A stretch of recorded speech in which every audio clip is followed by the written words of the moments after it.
In the winter of 1888, an elderly Ojibwe man, knowing he did not have much time left, called his grandson to his bedside and asked for something his family found unusual. He did not ask for medicine. He did not ask for a priest. He asked for paper, ink, and someone willing to write every word exactly as he spoke it. For the next 3 days, he talked almost without interruption, but he wasn't telling family stories or childhood memories. According to his grandson, the old man believed he was handing over a responsibility that had already survived countless generations. He spoke about the ancient copper mines surrounding Lake Superior. Not the mines that appear in 19th century history books, but the ones that were already ancient when the first government surveyors reached the region. He insisted that people had spent years asking the wrong questions about them. The elder described enormous mining pits, forgotten shorelines, vanished structures, and a people who, according to the tradition he had inherited, were working the copper country long before anyone could remember the beginning of the mines themselves. He never claimed his own people had created those workings. Instead, he repeated a single idea over and over. The mines were not discovered, they were inherited. 3 weeks after those conversations ended, the old man died. His grandson kept the notes for the rest of his life because he believed they contained something far more important than a family history. More than a century later, archaeologists still acknowledge that thousands of prehistoric copper mines exist around Lake Superior. The ancient pits are real. The stone hammers are real. The evidence for large-scale prehistoric mining is real. But one question has never been fully answered. If so much copper was removed from the Great Lakes, who organized a mining operation on that scale? And where did all of it go? Today we're going back to that cabin in the winter of 1888 to examine what the last Ojibwe elder chose to record before his death, compare his testimony with the archaeological evidence from the Lake Superior copper mines, and explore why the questions he left behind continue to challenge historians more than a century later. When the old man began talking, his grandson expected to hear family history. That was how these conversations usually began. An elder nearing the end of his life would speak about relatives, difficult winters, successful hunts, or places that younger members of the family needed to remember. Those were the stories worth preserving because they helped the next generation understand where they came from. This conversation was different from the very first hour. According to the grandson's notes, his grandfather showed almost no interest in talking about himself. He rarely mentioned his own childhood. He did not spend time recalling personal achievements or important events from his life. Instead, his attention remained fixed on a single subject that had occupied his thoughts for decades: the ancient copper country surrounding Lake Superior. That surprised the grandson for one simple reason. His grandfather had spent most of his life avoiding that subject. Surveyors had asked him about the old mining pits. Missionaries had asked. Men arriving to open new copper mines had asked. Whenever the conversation drifted toward the abandoned workings scattered across the forests and islands of Lake Superior, the old man usually answered only the simplest questions before changing the subject.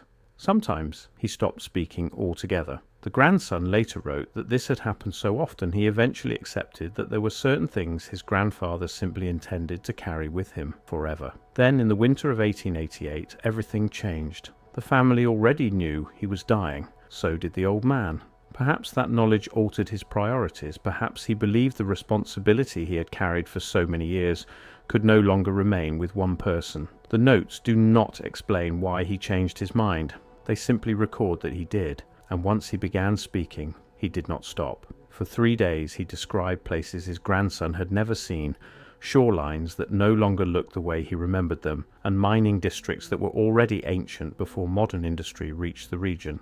He spoke about Isle Royale, the Keweenaw Peninsula, and forgotten routes that once connected them across the water. He described the mines as though they belonged to a world much older than anyone around him fully understood. What makes these notes especially interesting is that they emerged at the same time government surveyors were documenting the physical evidence those conversations referred to. By the late 19th century, researchers had already identified thousands of prehistoric mining pits across the Lake Superior region.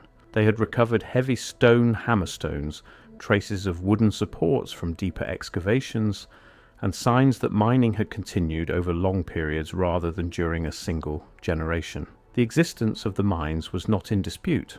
The mystery was their scale. Even in the 1880s, investigators struggled to explain how so much native copper could have been extracted using the technology available in prehistoric North America. The old man listened to those debates with little interest.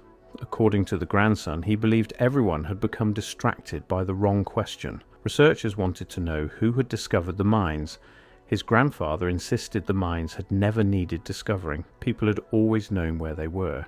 The real mystery, he said, was something else entirely. Who opened them first? And why had they been worked on a scale that even later generations struggled to explain? That was the point where the conversation stopped being a discussion about ancient copper. It became a discussion about memory, because the next words his grandson wrote down would shape everything that followed over the remaining 2 days. The old man said the mines were never abandoned, they were inherited.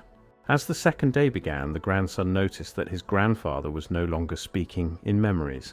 He was speaking in questions, not questions for himself, questions for the people who would one day study the ancient copper mines. According to the grandson's notes, the old man believed that nearly everyone who came to Lake Superior, surveyors, geologists, and mining companies alike, had made the same mistake. They looked at the ancient pits and immediately asked who had discovered them. His grandfather thought that question missed the point entirely. The mines did not need discovering, he insisted.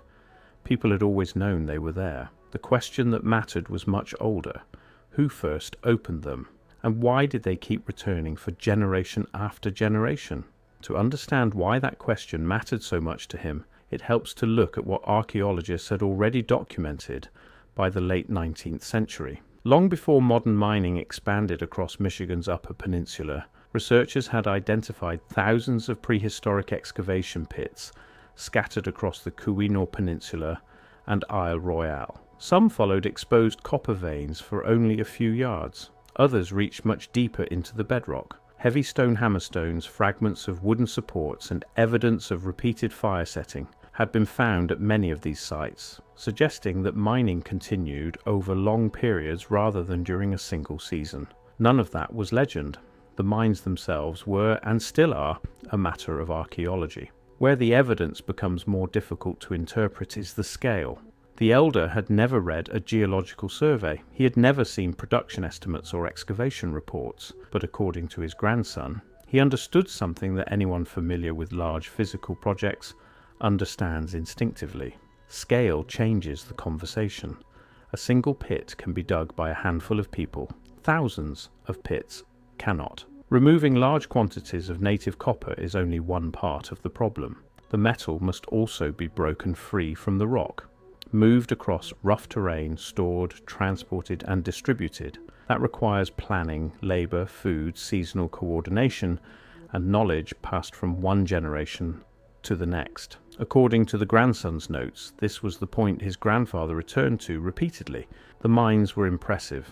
The organization behind them was even more impressive. The old man wasn't arguing that his own ancestors lacked the ability to work copper. His point was more specific. He believed the copper country had passed through many generations of people, each inheriting knowledge from those who came before. That is why one word appears again and again throughout the surviving notes. Inherited, not discovered, not created, inherited. In the elder's view, every generation became the caretaker of something older than itself. The grandson eventually interrupted with the question that had been building since the first day.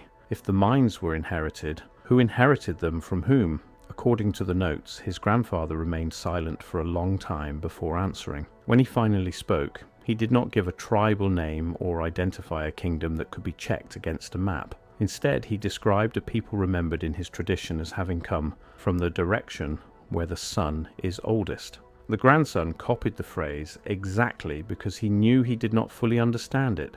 Decades later, he admitted that he still wasn't certain how it should be interpreted. Whether it referred to a place, a direction, or a symbolic expression, the notes do not explain. They preserve the words but not their full meaning. That uncertainty is important. The document does not identify these people in a way historians can independently verify. It records how one elder described an older tradition that had been passed down within his community. For historians, that distinction matters because oral testimony and archaeological evidence answer different kinds of questions. Archaeology can tell us that ancient mining occurred. The elder's testimony tells us how one family understood the memory of those mines more than a century ago. The two sources are different, but when they are placed beside one another, they raise the same question. If the ancient copper industry around Lake Superior operated on such an extraordinary scale, what kind of society was capable of organizing it? By the afternoon of the second day, the conversation reached the question the grandson had been waiting to ask. If the Ojibwe had inherited the copper country, who had inherited it before them? According to the notes, the old man did not answer immediately. The grandson later wrote that his grandfather remained silent for so long he wondered if the question had gone too far. Then slowly he began to speak, not with a name that could be found on a map or in a history book, but with a description that had been preserved in his family's tradition. He said the earlier people had come from the direction where the son is oldest. The grandson copied the phrase exactly because he knew changing even a single word might change its meaning. Years later, he admitted that he still did not know precisely how to interpret it. The document preserves the phrase, but it does not explain it. Whether it referred to a place, a direction, or a symbolic expression is something the notes leave unresolved. What the elder did explain was his understanding of the relationship between those earlier people and the copper itself. According to the grandson's account, they were not remembered simply as miners. They were remembered as people who organized the copper country on a scale that later generations could scarcely imagine. His grandfather believed that by focusing only on the pits, researchers were overlooking the much larger system required to keep those pits operating year after year. That observation is worth considering because archaeology raises the same practical question. Ancient mine workings do not function in isolation. They require people to clear forests, gather food, maintain tools, move heavy stone, transport copper, and pass technical knowledge from one generation to the next. Every large mining district represents not only engineering but also an organized community capable of supporting that work over long periods. The evidence recovered around Lake Superior reflects that complexity. Researchers have documented thousands of prehistoric excavation pits across the Keweenaw Peninsula and Isle Royale. Stone hammerstones weighing 20 to 30 pounds have been found beside many of them. Fire setting was used to fracture the rock before the copper was removed, and traces of wooden supports have been recovered from deeper excavations. Some mining districts extend so far across the landscape that early surveyors struggled to determine where one operation ended and another began. Those discoveries are part of the archaeological record, regardless of how one interprets the elder's testimony. According to the grandson's notes, however, his grandfather believed the physical mines told only part of the story. He argued that people had become fascinated by the copper itself while paying too little attention to the organization behind it. Mines do not dig themselves, stone hammers do not shape themselves, copper does not carry itself from remote islands to distant communities. Behind every excavation lies a network of people making decisions, solving problems, and passing knowledge forward. The elder believed that understanding those relationships was more important than trying to identify a single group with a modern label. The grandson then returned to the earlier people. Were they enemies, invaders, a forgotten nation? According to the surviving notes, his grandfather rejected all of those descriptions. Instead, he said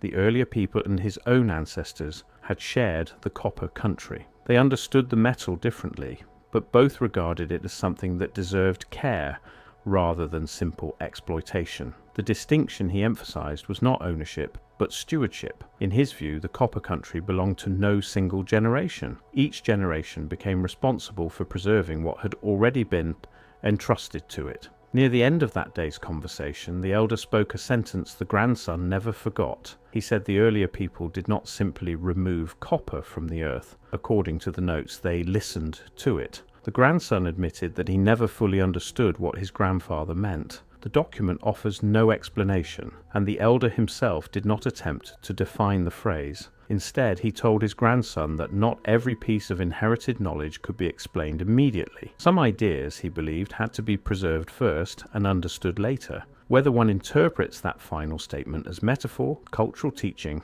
or something whose original context has been lost, it marks a turning point in the conversation. The discussion was no longer only about ancient mining. It had become a discussion about how knowledge itself survives, how some memories are preserved, not because every generation fully understands them, but because each generation believes they are important enough to pass on exactly as they were received.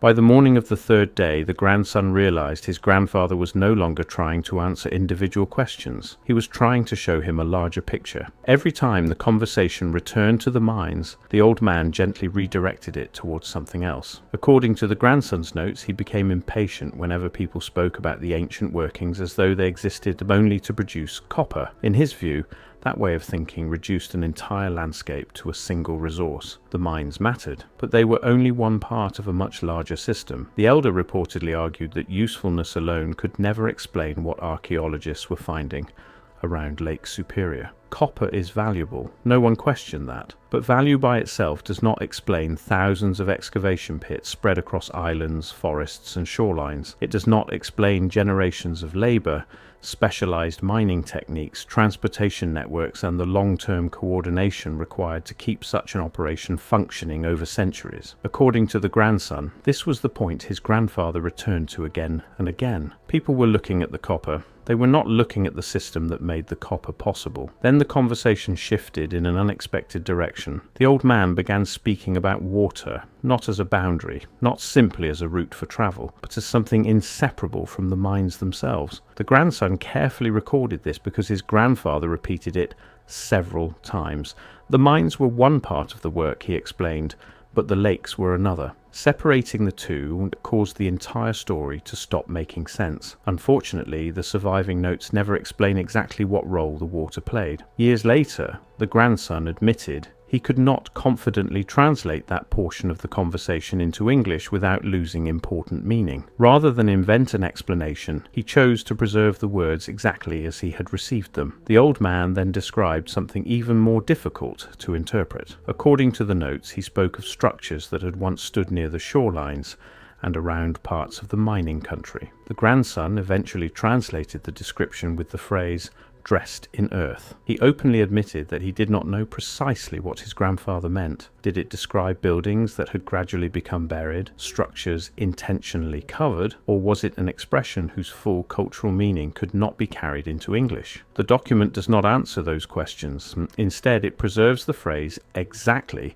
because the grandson believed changing it would change the testimony itself. One detail, however, remained clear in his memory. His grandfather insisted these places had not vanished. They were no longer obvious, but they were still present. According to the notes, the elder believed experienced members of his community recognized subtle changes in the landscape, patterns in water movement, vegetation, and even animal behavior that indicated certain places beneath the surface remained different from the surrounding ground. Whether those observations reflected environmental knowledge, traditional landscape reading, or something else entirely is impossible to determine from the document alone. The grandson recorded them because they formed an important part of his grandfather's understanding of the copper country. As the conversation continued, the grandson gradually realized his grandfather was describing more than ancient mines. He was describing an entire landscape that, in his view, had once functioned differently from the one surrounding them in 1888. The mines belonged to that earlier landscape.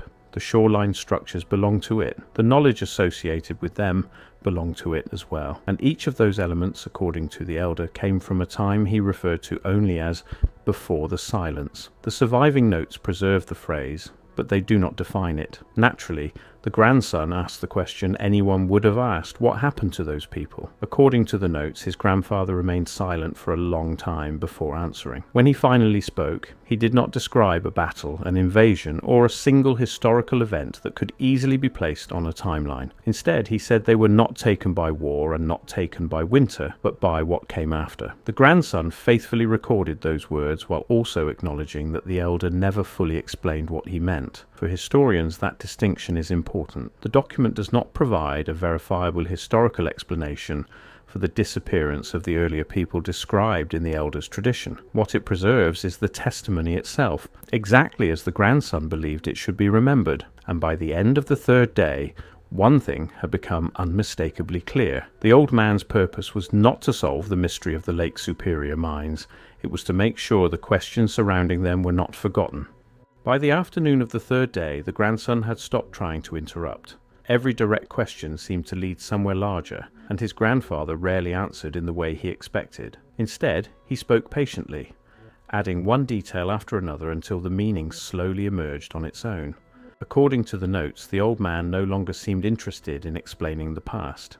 He was trying to make sure something survived the future.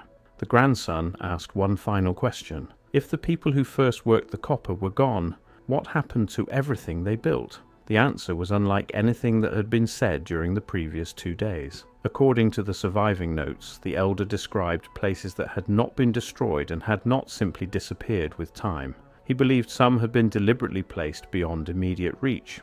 The grandson later translated one difficult phrase as sealed for later. He admitted that those English words probably did not capture the full meaning, but they were the closest equivalent he could find. What mattered was the idea behind them. The old man was not describing things hidden forever. He was describing things preserved until the right time. Then the conversation returned to the question that had followed every story since the first evening. What caused the silence? The grandson expected a long explanation. Instead, the old man answered with only a few words. According to the notes, he said, "They took too much at once." After a long pause, he added another sentence. "And something answered." The grandson wrote both lines exactly as he heard them. He also admitted that his grandfather never explained what that final sentence meant, and by that point, he no longer asked. His responsibility, as he understood it, was not to improve the words or interpret them. It was to preserve them exactly as they had been spoken. 3 weeks later, the old man died. For decades, the grandson kept those pages, not because he believed they proved a forgotten civilization, not because he thought they solved the mystery of the Lake Superior mines. He kept them because they preserved the last testimony of someone who believed the ancient copper country carried memories that should not disappear, even if later generations struggled to understand them. More than a century has passed since that winter. During those years, archaeologists have documented thousands of prehistoric mine pits around Lake Superior. They have recovered stone hammerstones, evidence of fire setting, wooden mining timbers, and proof that extensive copper extraction took place long before European settlement. Those discoveries answer one question. The mines were real. But they do not answer the question that troubled the elder in 1888. Who organized mining on that scale? How was so much copper removed? And why did the memory of the people behind that work fade while the mines themselves remained? Perhaps future excavations will provide clearer answers. Perhaps another forgotten record will emerge from an archive. Or perhaps the old man's greatest lesson was much simpler. History is not made only from stones buried in the ground. Sometimes it also survives in the memories people choose to protect. And on a winter day in 1888, one Ojibwe elder decided those memories were too important to die with him.